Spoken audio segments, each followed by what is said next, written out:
We prepare to send Georgia's first Republican woman to Congress. Democrats are 0 for 5 in special elections. Karen Handel going to Washington is not just a win for Karen Handel, it's a huge win for the White House. Not only did Handel win, Handel won handily. More than Donald Trump won that same district 5 months ago. This was a disappointing night for Democrats, obviously. This is not the outcome any of us were hoping for. This really does show for Democrats, this was a race where they had all of the money in the world, but they were not able to deliver. Special thanks to the President of the United States of America.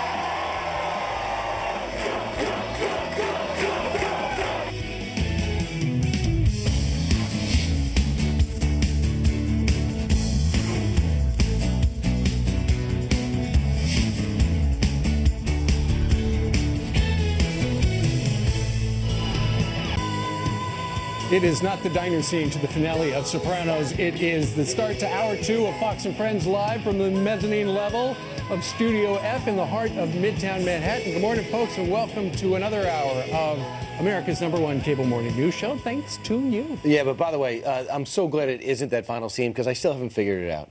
That last scene. They all The died. Sopranos. Yeah, I guess so.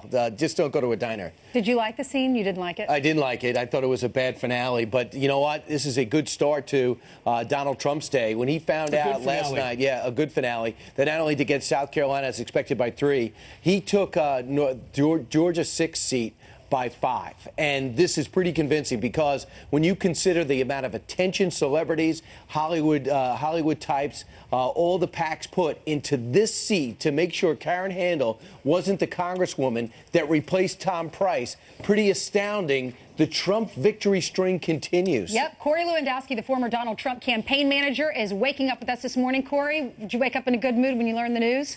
I went to bed in a good mood and I woke up in a good mood. So I never get tired of winning. Yeah, the polls were wrong again, Corey. Too close to call. She wasn't winning in any poll, and she wins handily. They called this thing the second the polls closed. Look, there has to be some accountability somewhere in the media for continuing to have a narrative which isn't true, which is the race is going to lose, Donald Trump can't win, Karen Handel can't win, because the American people are smart. What they know is Washington has been broken, Donald Trump is here to fix it, and he needs help to get that done, and that's what Karen Handel was sent to Washington for. The Democrats spent $22 million in this race alone. $22 million. They had a flawed candidate. They have a terrible message. They want to make this all about Donald Trump. Great. It's about Donald Trump, and he's winning. Sure. Note to Democrats, if you're going to put somebody up for a congressional district, make sure they live in the district. He did not. That's right. So Donald Trump, in the 48 hours before the election, did do some tweeting to support her. He's been tweeting this morning. 30 minutes ago, Corey, he tweeted out, Democrats would do much better as a party if they got together with Republicans on health care, tax cuts, security. Obstruction doesn't work. So clearly, as Mitch McConnell unveils to the public his health care plan tomorrow, you would like to get some Democrats on board. Although, is that really possible? Look, I think there are some Democrats in the U.S. Senate who are up for re-election next year who want to work with the president. You've got 10 Democrat incumbents sitting in states where Donald Trump carried their state just last year who are going to have a very difficult re-election effort. And it is important to have repeal and replace done. There are some Democrats there who want to see this. I think of, Joe Manchin in Montana. I think maybe, a senator from one of the Dakotas. From West Virginia. I think the senator from Montana might be there. There are some opportunities here to work in a bipartisan fashion, but the most important thing is to actually get things done for a change. Corey, you know what I find fascinating is that I think that, and I will say that maybe I'm being too optimistic, people wanted to see that Donald Trump was going to withstand any type of headwinds through this whole problem with the election and things that leading up to the election. Since then, maybe it's the Russia thing, okay? So now that he stood through 5 special elections, now that we see health care moving forward despite the controversy, tax reform moving forward despite the controversy, a cool, calm, and collected approach to North Korea, a belligerent dictator, our #1 enemy, now all of a sudden Republicans going, maybe it's going to be okay to follow this new guy we just met, and maybe Democrats are going to say maybe just standing in his way and saying he's unworthy is not going to work, which makes me think tomorrow and even starting today, maybe things go back to somewhat normal when a president takes office. Do you think that? Well, look, it's a hyper-partisan environment here in Washington, unfortunately.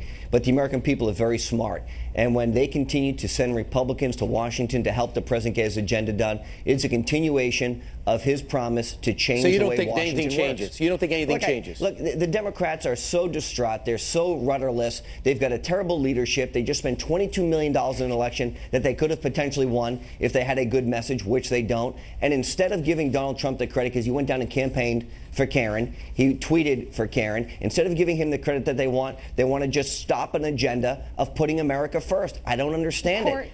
America first is very simple. Let's put us in charge for a change. Corey, when the Democrats, we all knew when they won, they were going to say this is a referendum on Donald Trump. If they lost, I was curious to find out what they were going to say. Rachel Maddow, who is a Democrat, she's on MSNBC, she went on her show and she said, this is because of the weather. All the rain kept people home. Oh, yes. Oh, believe me, the weather. It only rains in Georgia. That's the crazy part. Okay, on Democrats. Listen to this and we'll talk about it. Let me ask you one last question on this. If there was a turnout effect from the bad weather today in the district, does that have any partisan implications that you could foresee in terms of what was expected for same-day, election day voting in here rather than the early vote? Now, we need to keep in mind, you could vote earlier, too. I mean, they had early voting in the days before.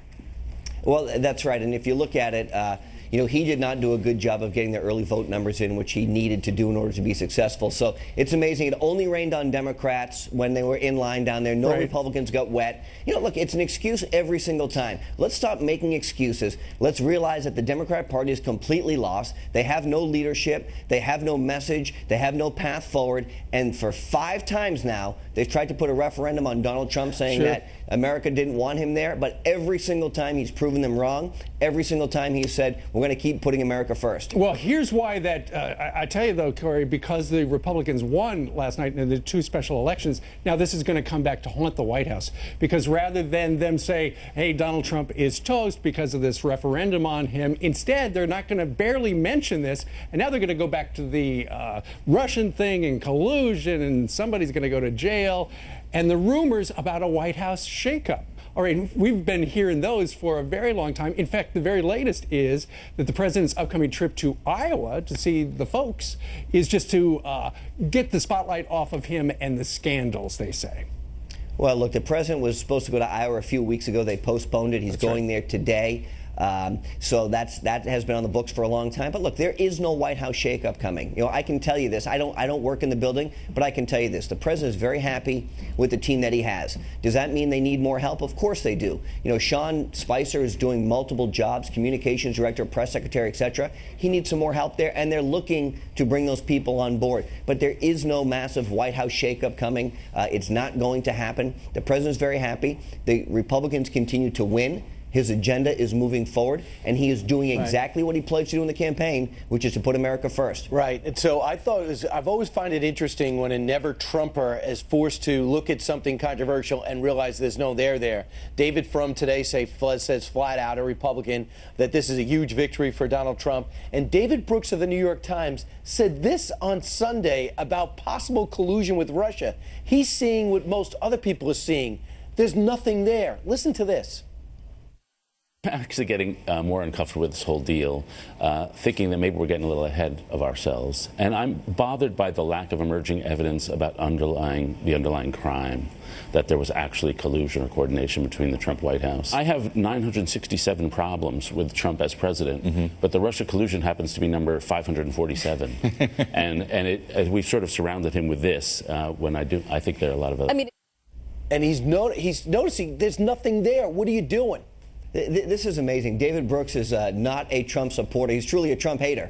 And if you have someone as liberal as him from the failing New York Times coming on and telling you that there is nothing there, maybe, just maybe, the people in Washington should understand this. There is no collusion. There is no obstruction. There was no communication. It's time to move on from this. And I go back and I question.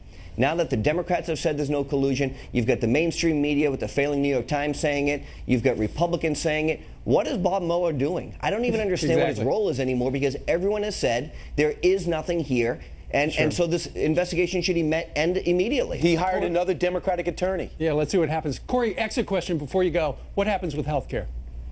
The Senate will get a health care bill done. It'll go to conference, and the president will fulfill his promise to repeal and replace Obamacare. Well, that was easy. All right. All right. You're ready for that one. All right, Corey, thank you very Corey. much. Good to see you. All right. Thank you. All right, let's hand it over to Jillian, who has some headlines for us. Hey, Jillian. Short and sweet. Gotta love that. Good morning to you guys. Good morning.